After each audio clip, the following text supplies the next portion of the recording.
আসসালামু আলাইকুম। আশা করি সকলেই ভালো আছেন। দীর্ঘদিন পরে আজকে ভিডিও দিলাম। আশা করি আজকের এই ভিডিওটা মনোযোগ দিয়ে শুনবেন। আমরা আজকে এই ভিডিওতে আলোচনা করব মূলত যারা নতুন করে ফ্রিল্যান্সিং শুরু করতে চাচ্ছেন, তাদের কোন বিষয়গুলো দিকে খুবই ফলো রাখা উচিত। বিশেষ করে ২০২৪ সালের শেষের দিকে এসে, অর্থাৎ সামনে যেহেতু ২০২৫ সাল, এই সময় আপনাকে কোন বিষয়গুলো জানতে হবে। আমি প্রায় ২০ থেকে ৩০ হাজার স্টুডেন্টকে আমার শেখানোর যে অভিজ্ঞতা, এই সামান্য অভিজ্ঞতা থেকে একটা জিনিস অন্তত বুঝতে পারছি। সেই বিষয়গুলো না আপনাদের সঙ্গে শেয়ার করব। জানি না অনেকের সঙ্গে এটা যাবে, অনেকের সঙ্গে হয়তোবা যাবে না, বাট এটা বাস্তবতা। প্রথম বিষয়, আপনাদের নতুন কিংবা পুরাতন যারাই শুরু করি না কেন, যারা আগের থেকে ফ্রিল্যান্সিংয়ের হয়তো ভিডিও দেখি তাদেরকে পুরাতন বলতেছি, এবং যারা নতুন করে আজকে হয়তো ভিডিওটা দেখবেন কিংবা নতুন করে কোনো একটা ইনস্টিটিউটের ভিডিও দেখলেন, কোনো একটা মার্কেটিংয়ের ভিডিও দেখলেন, কোনো একটা গ্রাফিক্সের ভিডিও দেখলেন, যেটাই দেখুন না কেন তারা নতুন। তো যারা নতুন এবং পুরাতন রয়েছেন তাদের একটা প্রশ্ন থাকে যে ভাই, আমি মূলত কোন জিনিসটা আগে শিখবো? আমি ডিজিটাল মার্কেটিং শিখবো নাকি গ্রাফিক ডিজাইন? কোন বিষয়টা শিখলে আমার জন্য ভালো হবে এবং কোন বিষয়টা শিখলে আমি খুব দ্রুত ইনকাম করতে পারবো? এই যে একটা ভ্রান্ত ধারণা এবং এই যে একটা ভুল একটা প্রশ্ন আমরা সকলকেই করতে দেখি। আপনি যে কোনো জায়গায় অ্যাডমিশন নিন কিংবা ফ্রিতে দেখুন কিংবা ফ্রিতে সাপোর্টে যুক্ত হয়ে যান, সবগুলো জায়গায় সেম এই প্রশ্নটাই করা হয়। আমি প্রতি বৃহস্পতিবার, আগে যেহেতু শুক্রবার সাপোর্ট দিতাম ফ্রিতে, এখন যেহেতু বৃহস্পতিবার রাত ৯:৩০ থেকে সাপোর্টটা হয়, তো এখানে এই সাপোর্টগুলোতে অনেকেই প্রশ্ন করে, আমাদের লাইভে প্রশ্ন করে কমেন্টসে, যে ভাই আমি কোন জিনিসটা দিয়ে শুরু করব এবং আমার কোন বিষয়গুলো থাকা উচিত। দেখুন, এই প্রশ্নটাই মূলত ভুল। প্রথম কাজ, যদি আপনি মনোযোগ দিয়ে ভিডিওটা শুনেন তাহলে আপনি ডিসিশন নিতে পারবেন যে আপনার লাইফে ফ্রিল্যান্সিংয়ে আসা ঠিক হবে কিনা, আসলে উচিত কিনা আপনার জন্য। প্রথম কাজ হলো, আপনি আজকে নিজেকে প্রশ্ন করুন, আপনি কোন জিনিসটা সব থেকে বেশি ভালো বুঝেন। সেটা হতে পারে গোজার ভাই ডিজিটাল মার্কেটিংয়ের ভিডিও, হতে পারে একটা গ্রাফিক ডিজাইনের ভিডিও, হতে পারে অন্য কারো একটা ওয়েব ডিজাইনের ভিডিও, হতে পারে একটা ভিডিও এডিটিংয়ের ভিডিও, হতে পারে একটা অ্যাপ ডেভেলপমেন্টের ভিডিও।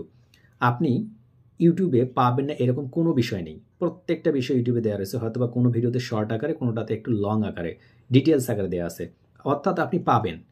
তা আপনি কি করবেন? আপনি এটা ফিক্সড করুন, আগে নিজেকে প্রশ্ন করুন, নিজে কিছু দেখুন ভিডিও, দেখার পর নিজের ব্রেইনকে প্রশ্ন করুন যে আপনি আসলে কোন জিনিসটা ভালো বুঝতেছেন।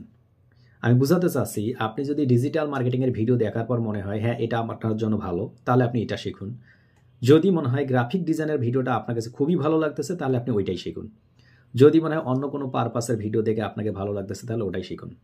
এখন আসুন, কেন এই বিষয়টা বললাম। আপনারা অনেকেই, বেশিরভাগ ক্ষেত্রে 80% স্টুডেন্ট প্রশ্ন করেন, ভাই আমি কি আপনার ডিজিটাল মার্কেটিং শিখে ইনকাম করতে পারবো? দেখুন, আমি কি আপনার কোনো ভাই?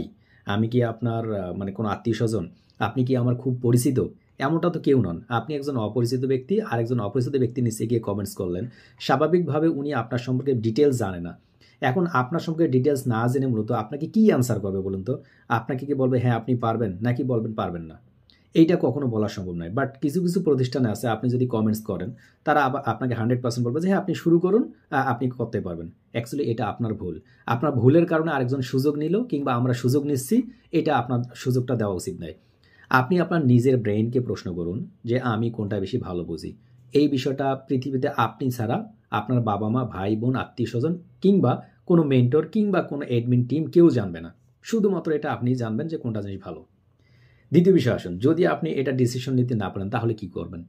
ওই যে আমি আপনাকে বললাম, আপনি digital marketing, graphic design, web ডিজাইনের উপর যে ভিডিওগুলো দেখলেন, এইটার উপর নিঃসন্দেহে থাকুন।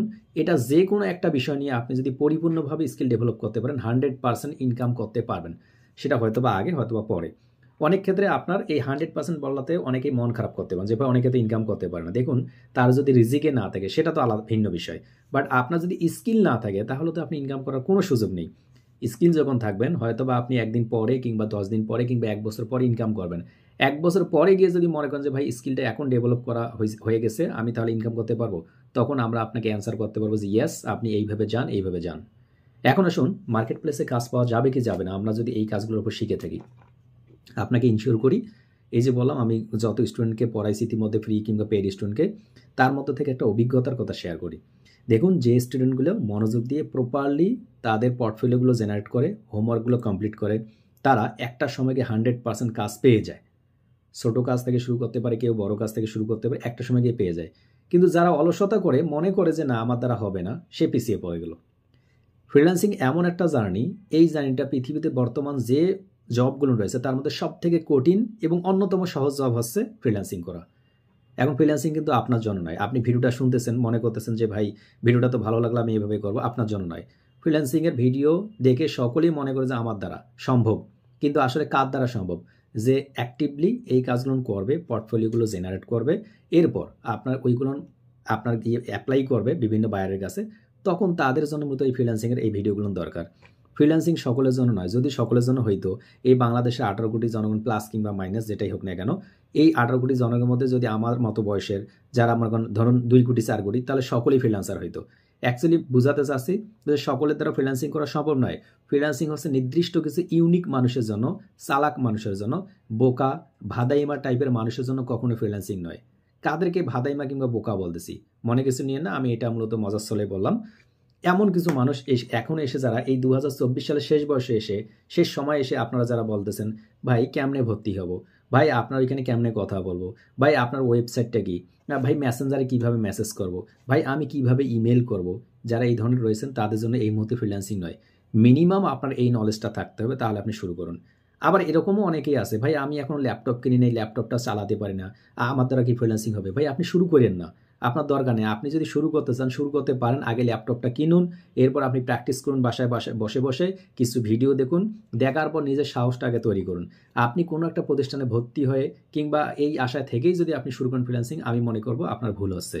মিনিমাম বেসিক জ্ঞানটা আপনার থাকা উচিত, অর্থাৎ কিভাবে আপনি কথা বলবেন, কোন কোন বিষয়টা দরকার, এই মিনিমাম বেসিক জ্ঞানটা না থাকলে মূলত ফ্রিল্যান্সিং তাদের জন্য ভালো নয়, উচিত হবে না। কেননা আমি বললাম এই যে একটা আমরা জার্নি দেখে আসছি গত 6 বছর, এই 6 বছর জার্নিতে এই বিষয়টা আমাদের সব সময় ফলো করতে হয় এবং আমরা এটার মধ্যে প্রতিনিয়ত যেতে হচ্ছে আমাদের। তাই আমি আমার বিস্তারিত তথ্যগুলো বললাম। পরবর্তীতে এইরকম অসংখ্য ভিডিওতে আমি কথা বলবো। আপনাদের যদি কোনো বিষয় নিয়ে জানার থাকে, আপনি আমাদের এই YouTube channel outsourcing BD institute অথবা আমাদের ফেসবুক পেজ রয়েছে, এই ভিডিও ডেসক্রিপশন বক্সে দেওয়া থাকবে। এই ভিডিও ডেসক্রিপশন বক্সে আমার পার্সোনাল ফেসবুক প্রোফাইলের লিঙ্ক, আমাদের হোয়াটসঅ্যাপ নম্বর অফিসিয়াল এবং ওয়েবসাইটের লিঙ্ক দেওয়া থাকবে। যে কেউ যে কোনো তথ্য হলে আমাদের ওয়েবসাইটে যাবেন, ওখান থেকে আমাদের সকল তথ্যগুলো পেয়ে যাবেন। দেখা হবে পরবর্তী ভিডিওতে। সকলে ভালো থাকবেন, সুস্থ থাকবেন। আজকে এই পর্যন্তই। আল্লাহ হাফেজ। আসসালামু আলাইকুম রহমতুল্লাহ।